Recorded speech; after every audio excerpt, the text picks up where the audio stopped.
resuelve el problema de fondo, porque una cosa, estimados y estimadas, es cuestionar el lucro, y no vale la pena colocar una superintendencia que vigile el lucro, porque el problema sigue siendo el mismo. Los estudiantes siguen pagando. No se saca nada con tener una superintendencia de salud si la gente sigue pagando por la salud. No se puede limitar, se puede limitar las ganancias de una ISAPRE, pero la gente sigue pagando su salud. El tema central es que acá todo se paga. Mientras no se rompa esa lógica de mercado, no estaremos asistiendo a ninguna crisis del sistema neoliberal. Y no estaremos asistiendo a ninguna crisis de la hegemonía neoliberal. Ahora, con esto yo ya estoy descartando que hay una crisis de la hegemonía neoliberal y de la dominación neoliberal. ¿Hay crisis política entonces? Desde mi punto de vista, nuevamente, les voy a sostener que no hay crisis política. Ni tampoco ha existido crisis de gobernabilidad semejante a las crisis de gobernabilidad que se dieron en el caso argentino, cuando el presidente de la Rúa tuvo que salir en helicóptero de la Casa Rosada por la presión de las masas y por la presión de los movimientos sociales que se gestaron en la crisis del 2000-2001 en Argentina.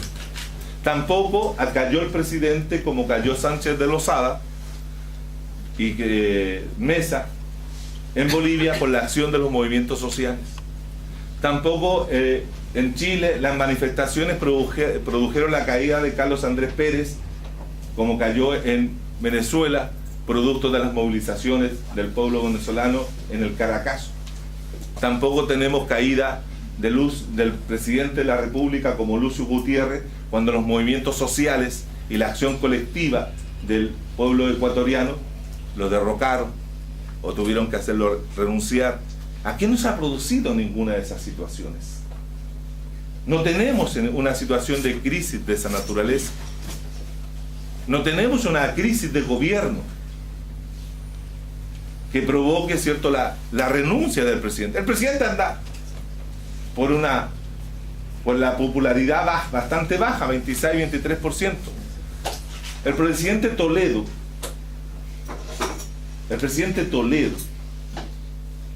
en Perú, su nivel más bajo de popularidad fueron 18% en alguna encuesta que se detallaron. Y desarrolló políticas neoliberales. Fue reemplazado por Alan García, que continuó las mismas políticas neoliberales de Toledo. Crisis política en Perú no hay. Alan García, que desarrolla y amplía el modelo neoliberal en el Perú, es reemplazado por Ollanta Humala.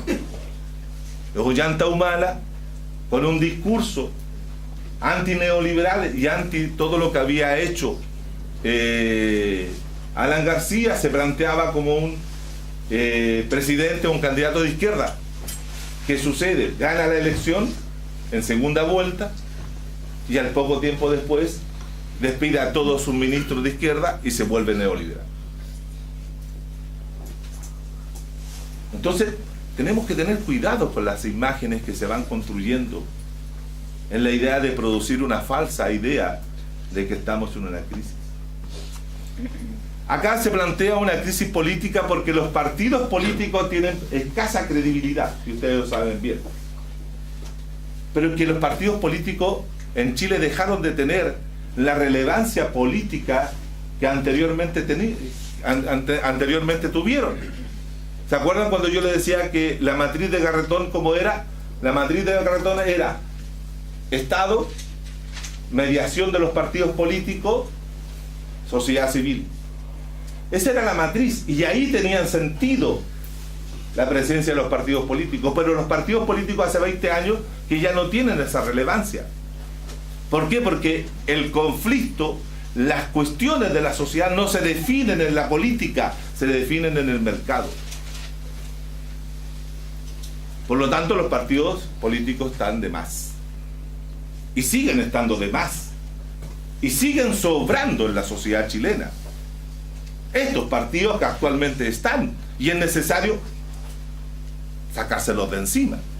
Ahí sí que produciríamos una suerte de crisis política profunda en la sociedad chilena. Fíjense ustedes que la forma de hacer política que comienza a desarrollarse en Chile hoy día es una nueva forma de hacer política que no pasa por los partidos, pasa en la calle. La política hoy día se hace en la calle, se hace en las manifestaciones, se hacen los cortes de ruta, como dicen, las cortes de los caminos. Fíjense ustedes cómo se plantearon los ciudadanos de Freirina frente a la reclamación que hacían a la planta de AgroSuper. ¿Llamaron a algún partido político?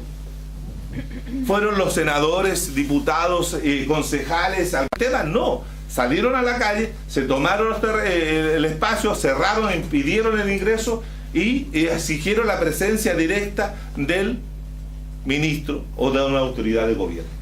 Relación sociedad-estado directa, sin mediaciones.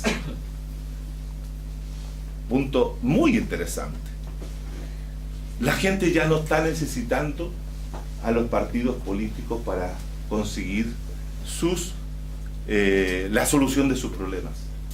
Por lo tanto, claro que se inauguró una nueva forma, no de gobierno, una nueva forma de hacer política, la gente en las calles.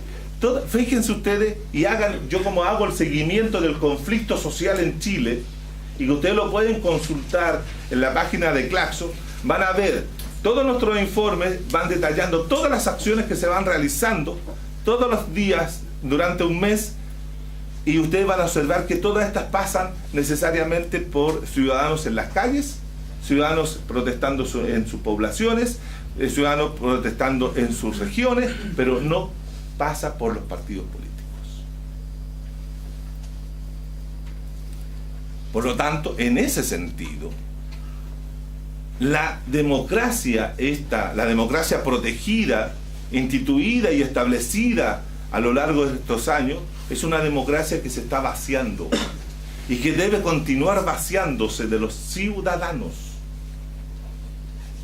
Los ciudadanos no deben participar en esta institucionalidad política desarrollada por los autoritarios de Pinochet y por los concertacionistas. Esa es una democracia que ha excluido y ha mantenido fuera a un grupo de personas. Por lo tanto, en ese sentido, tengan cuidado. Si nosotros hablamos de crisis política, pero si esta crisis política no se manifiesta en hechos concretos.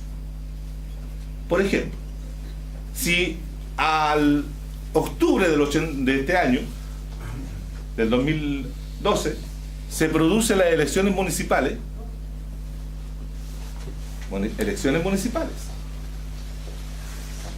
y en esas elecciones municipales salen elegidos alcaldes, concejales que están vinculados con las actuales coaliciones de partidos y partidos nuevos que están por ahí inscribiéndose, el sistema de partidos no está en crisis.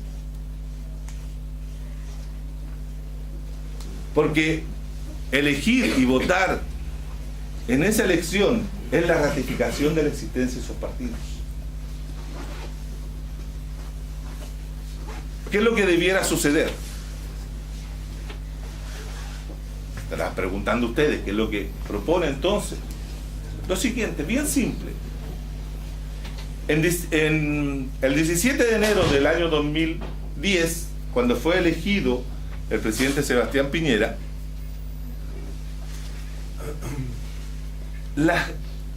el universo de personas que no participó en la elección presidencial de ese año, incluyendo los no inscritos, los que votaron nulo, los que dejaron el voto en blanco y los que no asistieron, alcanzó una cifra muy significativa.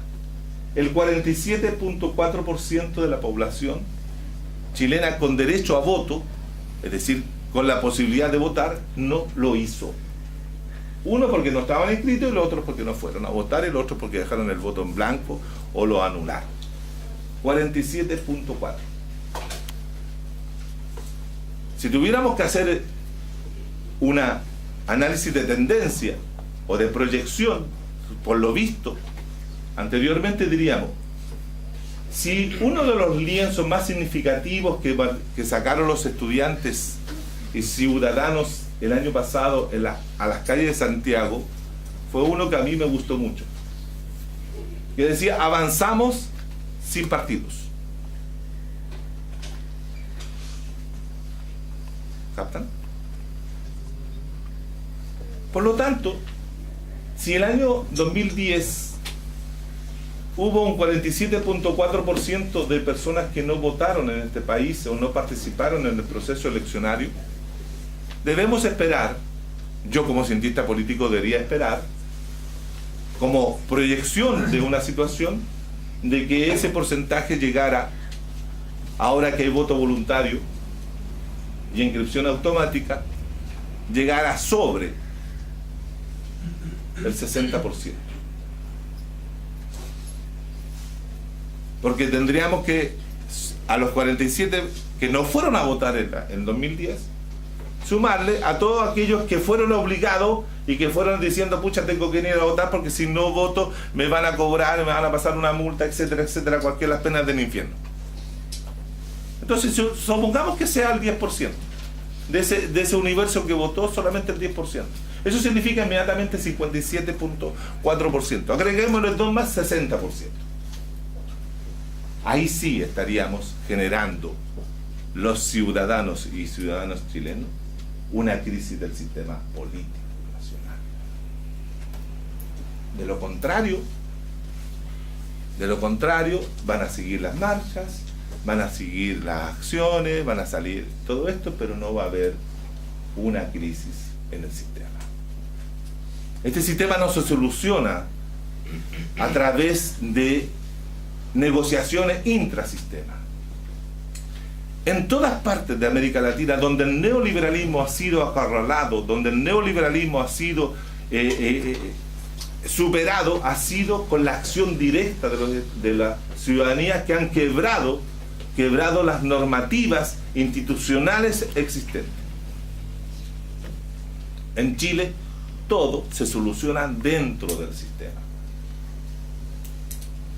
Y así se ha estado solucionando. Pero lo que estamos haciendo es simplemente producirle pequeñas grietas al sistema.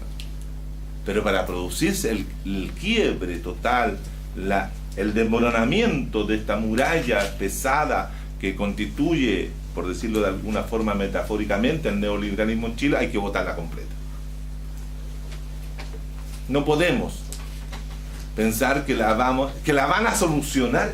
Este es un tema, no la van a solucionar los mismos que han reproducido el sistema durante 20 años o 22 años. ¿Por qué yo le voy a confiar a la concertación de partidos políticos por la democracia que me vaya a solucionar algo que no lo hizo durante 22 años? ¿Por qué voy a esperar que la derecha me cambie el sistema que ellos mismos fundaron?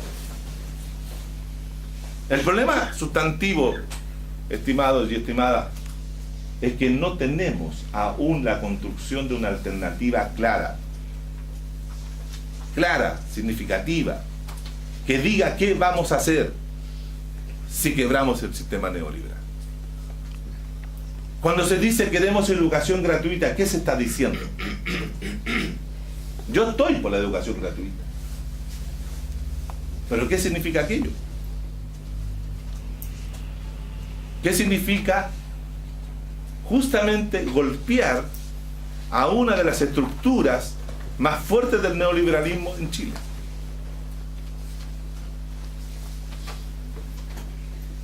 Y la única forma de conseguirlo es que se transforme esa estructura. No hay otra. Todas las demás soluciones son intrasistema y por lo tanto son soluciones de mercado. Por lo tanto, yo les puedo decir, estimados y estimadas, de que no estamos en presencia del fin de la dominación neoliberal. Lo lamento. Como que yo también lo lamento.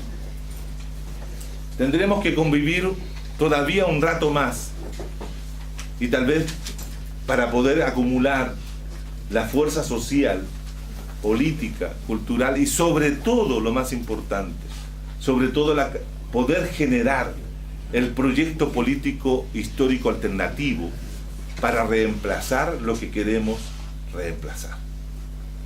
Porque si no, vamos a tener soluciones híbridas semejantes, por ejemplo, a las que se han desarrollado en Argentina, semejantes a aquellas que se han desarrollado en Uruguay, semejantes como aquellas que se han desarrollado en Brasil, semejantes como aquellas que se están desarrollando inclusive en Ecuador y en otros lugares de América Latina. Soluciones híbridas que combinan algunas políticas sociales para las estructuras neoliberales existentes.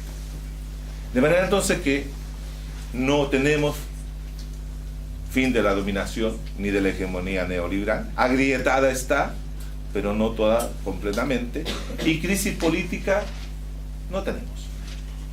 Y la podemos producir, eso sí. Y producirla está en manos de todos nosotros. Y una de las formas de producirla es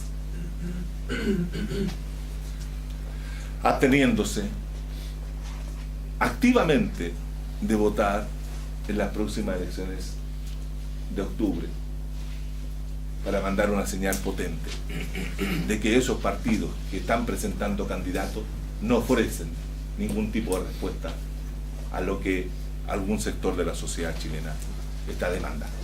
Si van a votar todos por los partidos políticos que están, significa que el neoliberalismo dura otros 5 o 6 o 10 años más. Gracias.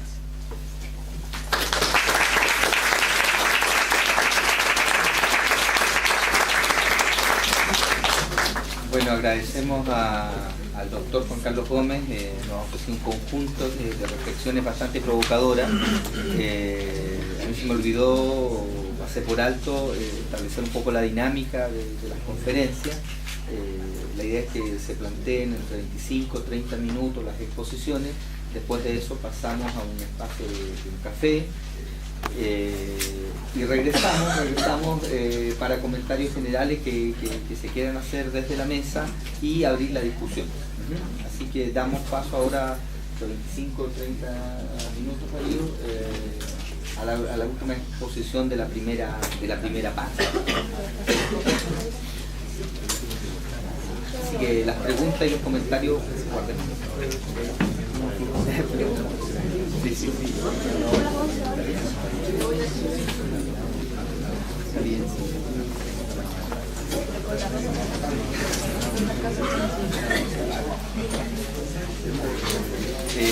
Si quieren pasar a sentarse por acá, quienes están allá afuera también.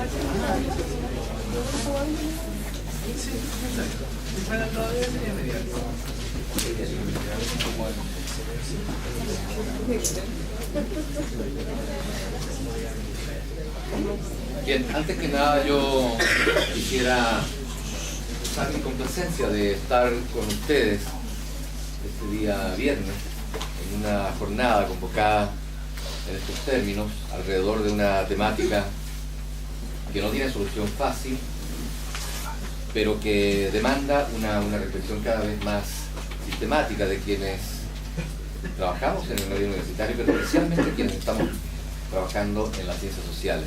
Yo también quiero agradecer, más allá de cuestión meramente protocolar, a Jaime Garrido esta iniciativa de invitarnos para estar con ustedes en este evento, en esta actividad académica. Con el profesor Jaime Garrido seguimos compartiendo varias instancias de discusión en América Latina que tienen que ver justamente con estos temas, con estos ejes de discusión, y por lo tanto me siento complacido. Pero yo señalaba el día viernes por una razón también importante. Yo trabajo en una universidad donde los días viernes generalmente los estudiantes, los profesores también, piensan que es el preludio del fin de semana. Y yo veo esta sala, digamos, bastante generosa en términos de la asistencia. Muy pocos se han quedado dormidos. Casi todos estaban atentos. Bueno, eso tiene que ver también con la exposición, pero también con el cansancio de una semana. Y el día viernes juntarnos para trabajar alrededor de estos temas me parece un hecho académico en sí mismo valorable, de manera que enhorabuena, participo con ustedes. Y lo otro que quiero decir también, yo vivo en México, estar con estudiantes chilenos, no para decirles lo que tengan que hacer, porque ellos saben muy bien lo que tienen que hacer, así lo han demostrado el año pasado, para mí significa mucho, porque nosotros hemos visto a más de 8.000 kilómetros de distancia la importancia que ha significado los estudiantes de Chile. Yo me atrevería a decir, lejos de cualquier retórica, que si hoy por hoy Chile preocupa a América Latina y el Caribe, es por los recientes acontecimientos en sus expresiones sociales, pero particularmente las expresiones sociales de los movimientos estudiantiles, del movimiento estudiantil de este país, en todo el país, incluyendo Temuco. Entonces, por eso también quiero expresar mi agradecimiento de poder estar con ustedes. Yo voy a hablar de América Latina. En estos 22 minutos, me dieron exactamente 22 minutos, en estos 22 minutos, trataré de presentar un esquema sobre el cual podamos conversar sobre América Latina y el Caribe en las actuales circunstancias, en este mismo marco de crisis del neoliberalismo y de búsqueda de alternativas contrahegemónicas que iluminen el horizonte, que nos ofrezca alguna luz después de esta larga noche neoliberal en toda la región. Y eso presupone pensar con cabeza propia. ¿Qué significa hablar de América Latina en las actuales circunstancias? ¿De qué estamos hablando cuando hablamos de América Latina? Yo sé que América Latina generalmente en las mallas curriculares no ocupa un lugar preferencial en ningún país de América Latina, y Chile no es una excepción.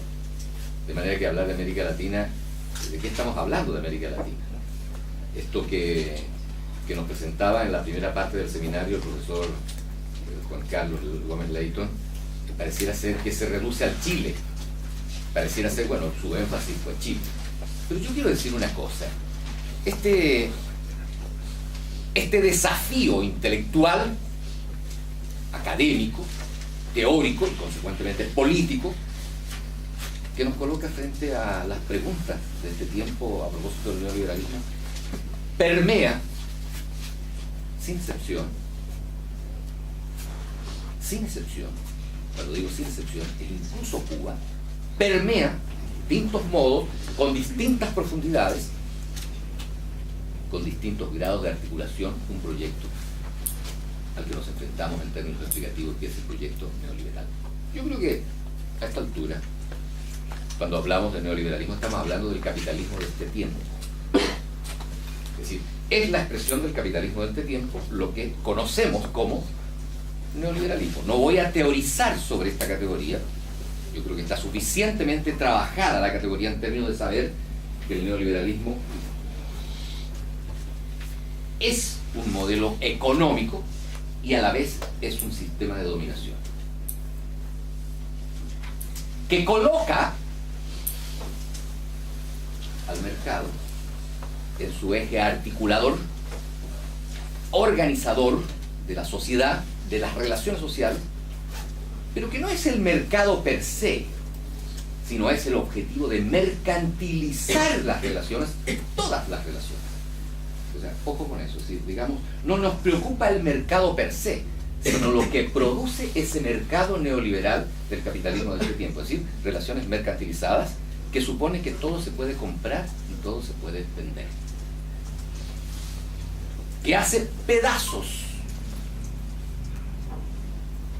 los tejidos sociales, las estructuraciones solidarias y desde luego ese ámbito que se conoce como el ámbito de lo público,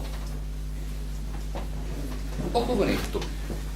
Cuando hablamos del ámbito de lo público, resquebrajado en este esquema, no estamos hablando de lo estatal. Es decir, lo público es mucho más que lo estatal. Presupone lo estatal, pero no se reduce a lo estatal. De manera que cuando se plantea hoy día en América Latina que ese espacio público ha sido erosionado profundamente, es porque ha hecho que las relaciones que se forjaron dentro de lo público son relaciones hoy día individuales, que cada quien se las arregle por sí solo. Es más, ese es el concepto de libertad que hoy día se promueve en el esquema neoliberal. De manera que cuando se reivindica una mayor acción del Estado, tenemos que tener muy claro qué es lo que se está reivindicando en América Latina. Se está reivindicando la recomposición del espacio público con presencia del Estado. Repito, recomposición del espacio público con presencia del Estado. No, porque puede haber recomposición del espacio público con amparo del mercado. Estamos planteándose, o sea, digamos, todo el debate latinoamericano hoy día, especialmente en la región andina, pasa por reconstituir espacios públicos con presencia del Estado. Esto es un elemento que yo quiero colocar sobre la mesa porque es finalmente el trasfondo de uno de los grandes debates que atraviesa hoy día cuando se plantea esta temática: crisis del neoliberalismo y alternativas frente al neoliberalismo. La otra cuestión que me parece también importante, tener en cuenta que el proceso de reconstitución de alternativas frente al neoliberalismo tiene en América Latina su espacio preferencial en el contexto global.